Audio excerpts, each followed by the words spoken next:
Que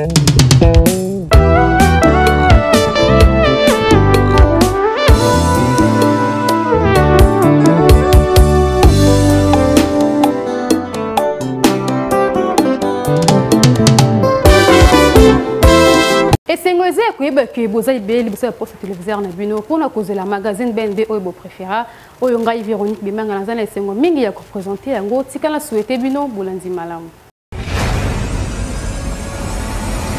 Séjour le président ya Kenya le kana kindengi na Kinshasa tout ba détail na élément oyo. To further deepen the already good relationship. Toujours dans le cadre de renforcer les relations entre nos deux pays, le Kenya s'engage à ouvrir un consulat général à Goma ainsi qu'un consulat honoraire à Lubumbashi, toujours dans le cadre de renforcer nos relations entre nos deux pays. Dans les semaines qui viennent, les troupes kenyanes vont donc arriver en République démocratique du Congo pour appuyer nos forces armées afin d'attaquer de la manière la plus efficace qui soit ce problème de terrorisme et de violence à l'est de notre pays. Et donc, je profite de l'occasion pour tordre le cou à toutes ces critiques qui consistent à faire croire faussement que nous n'allons pas ou nous ne réagissons pas à la situation de l'Est.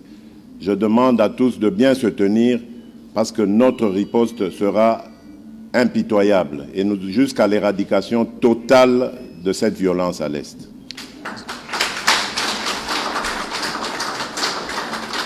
Nous allons réussir, grâce au Kenya, à relier l'Afrique de l'Est à l'Afrique de l'Ouest. Et cela va être rendu possible très bientôt par le début de travaux de construction du corridor nord, qu'on appelle. Cela va ouvrir la voie à beaucoup d'autres projets entre nos deux pays, notamment également dans le secteur énergétique. Ba élève ya beni basala ki bongo marche pour l'insécurité na province na bango Tolanda.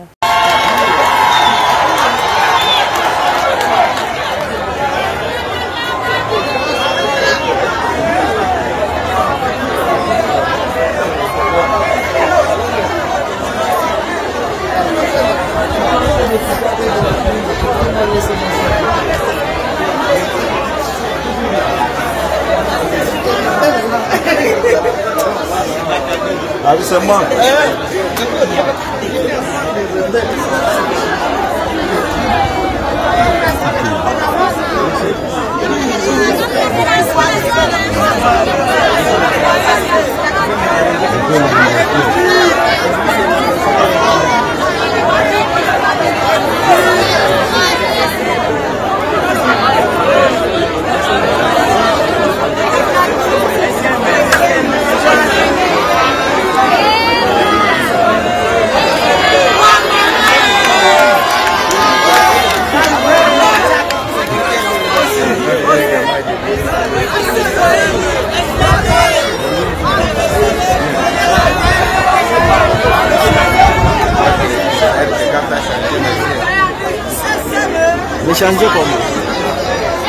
Proposition et loi de réforme et CENI est recevable pour l'Assemblée nationale Tolanda. Même si la loi est adoptée, il faut dire la vérité.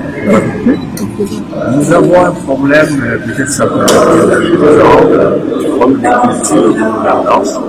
Comment nous percevons l'État, comment nous percevons les services. Est-ce que tout le monde comprend l'indépendance de la CENI, son impartialité, sa neutralité de la même manière? Ce que nous faisons, c'est de limiter l'État, de faire en sorte que l'écriture de la loi, sa conception, ne puisse pas, ces textes, être brefs, ne puisse pas donner des textes à ceux qui ne veulent pas conduire une élection. C'est l'élaguer de la loi toutes les impuretés qui peuvent être utilisées comme alibi. Et vous dire aujourd'hui qu'il y a une loi qui va changer le protocoles. C'est menti. Je vais poser la question. Est-ce qu'on peut dire, nous en Belgique, en France, que parce qu'il y a des élections de financières appelées sur plusieurs noms de nomination, parce qu'il y a des comptes, il n'y a pas de liberté. 500 à 5 la population va soutenir le gouvernement Samalukonde, tous à propos recueillis. Conformément à l'article 6 de la loi organique numéro 18/023 du 13 novembre 2018 et au chapitre 4.8.1.2 de l'accord politique global inclusif du 31 décembre 2016, le Conseil national de suivi de l'accord et du processus électoral, en sigle CENSA, s'est réuni le mardi 20 avril 2021 en session ordinaire hebdomadaire dans la salle des réunions 6 avenue Colonel Lukusa numéro 218, commune de la Gombe, sous la présidence de M. Joseph Olengankoy Mokunji, son président. À cet effet, plusieurs points ont été débattus, notamment 1. La situation sécuritaire de la partie est du pays.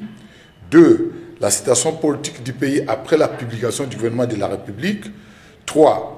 Le débat en cours au Parlement sur la réforme de la loi portant organisation, fonctionnement et attribution de la CENI, ainsi que la loi portant organisation des élections. Sur ce, le CENSA soumettra au Parlement ses recommandations sur ces matières, conformément au chapitre 6 de l'accord du 31 décembre 2016. Le CENSA invite une fois de plus le peuple congolais à soutenir le gouvernement de la République.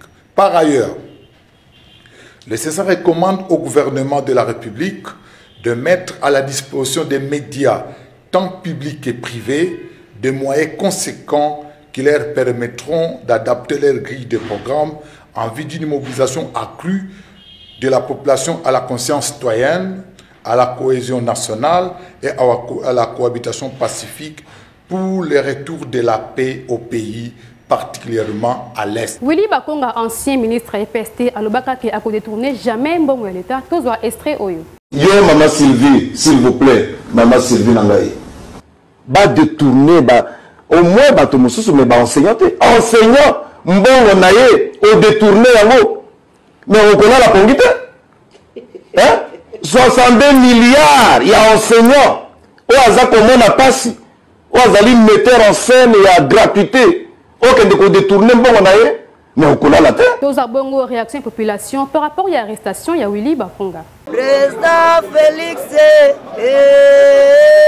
Président Fatih, Tokozale Kenge Nambo Kayambalo, Batato Yobai Bate, Tokozale Kenge na, Tokozale Kenge Nambo, Tokozale Kenge na, Tokozale Kenge Nambo, Tokozale Kenge Nambo. Ache maboko na na kanyaka l'État avant d'abasambisa tant ou président de la République azo taper sur l'état de droit bat bamona yon logo abaje bako sambisa ne basambisa yi kamere aola de lamba ya prison bazo sambisa ye.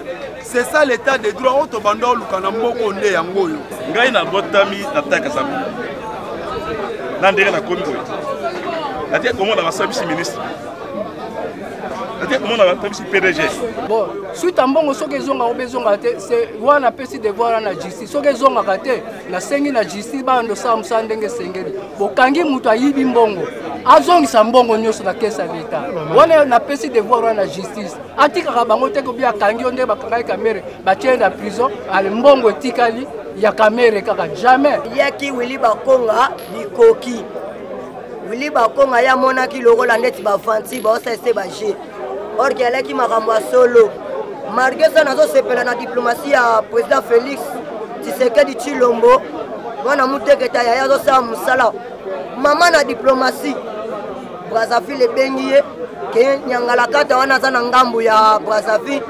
Donc na pokwa a Willy Bakonga ko lokankai na boîte ou aroya awa bakotia na Selemba. Manque ya wenze kuna la quartier de Bodom na commune Matete. Michel Benamio peut sabiso ba détail. Quartier de bonhomme moko ya ba quartier ya munene na ville province ya Kinshasa na kati ya commune ya Matete na ba habitants ebele ya coin oyo population nzokande bazalaka na wenze ya malonga te. Donc mwa batu oyo batekaka na banzela awande basungaka bango soki olingi osomba mwa biloko ya mike soki olingi osala wenze ya malonga kitunga etonda bazalaka obligé ya kokende kaka wenze ya Matete. Bango moko ba habitants ya coin oyo ba vie ezalaki partagé na micro ya BNB. Wenze munene toyebi eza Matete. De bonhomme eza na 24 quartiers si je ne me trompe pas. Mais pour que batonga wenze ya mibale à part ya Matete ekopesa passe. Pourquoi? Plupart ya bari na biso ndenge ko banda boulevard ti kokota na boye na technique. Kokota chaque rue okomona 4 mesa ou 5 mesa.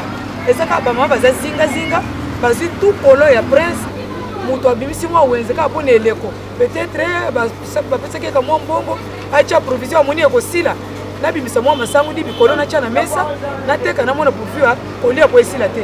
Mais fond penza fond ezate ke basala biso wenzao. Ndenge bakaboyelango vraiment basala pena erreur moko makasi. Basala ni batiki espace ni ya wenze ni na ta tena balki bana basakanaka. Donc ba difficulté ni za makasi mona. Bana babetaka babali na bafini. Même ata ba wenze ne bomona ka boye ezaka juste na balabala. Wenze pena espace ezaki bakosala wenze ezalaka. Biso nyonso mutu azala besoin loko amatara ti na wenze na commune na wenze Matete.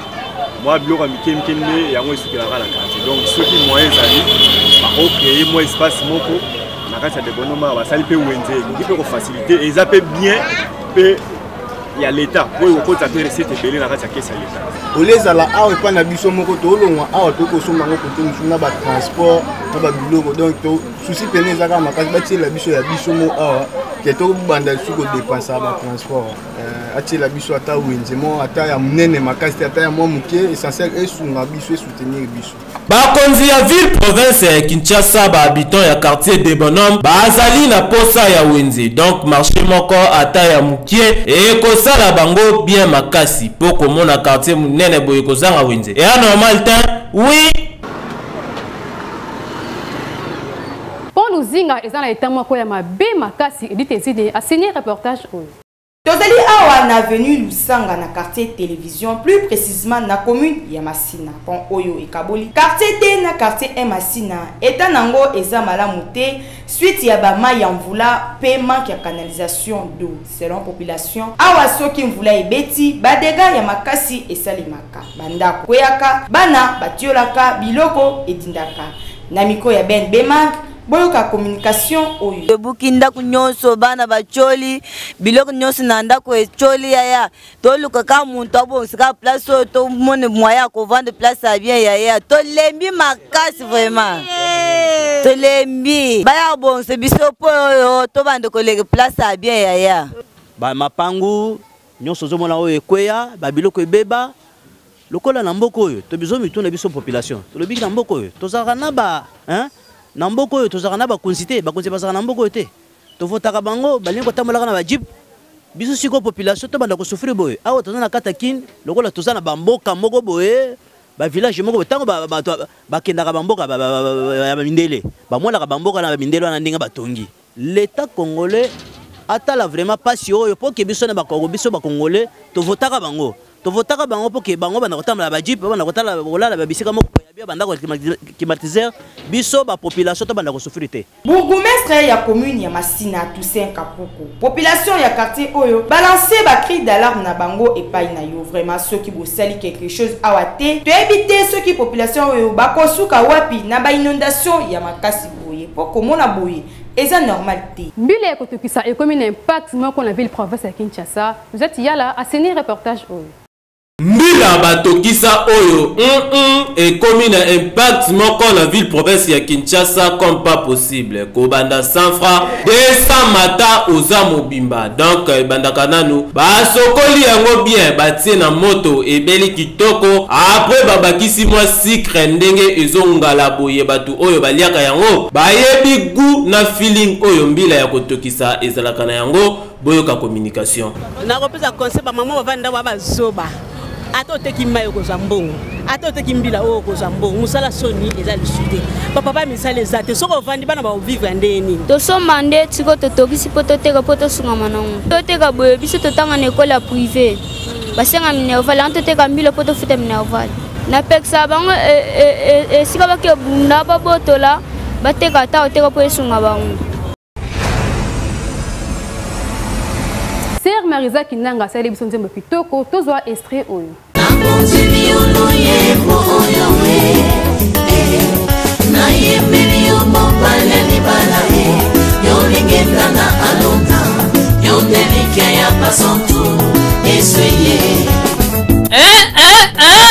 Bana na Nzambe boyokela ngai eloko oyo.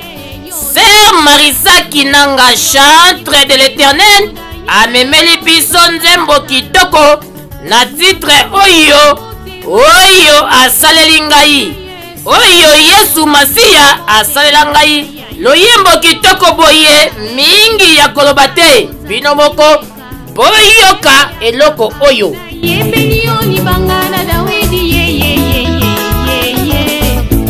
Oyo salelinga ezomonana ezosalema na bomoi nanga ezomonane ezosalema ezosimama na bomoi nanga. Hey! Sœur Marisa Kinanga oyebi loyembo kitoko oyo po eza na mutu moko te akolobake Nzambe asala eloko te po na ye.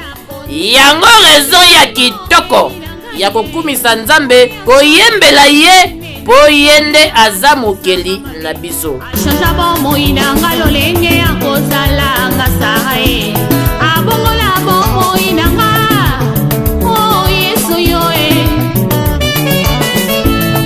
Soki olingi kozwa banzembo kitoko ya Sœur Marisa Kinanga kende mbala moko na ba plateforme nyonso ya téléchargement okozwa nzembo kitoko oyo asaleli ngai.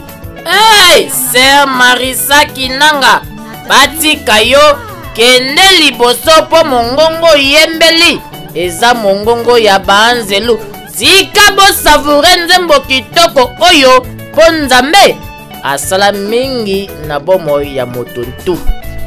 Oyo salelinga ezomonana ezosalema na bomoi nanga ezomonane ezosalema ezosimama.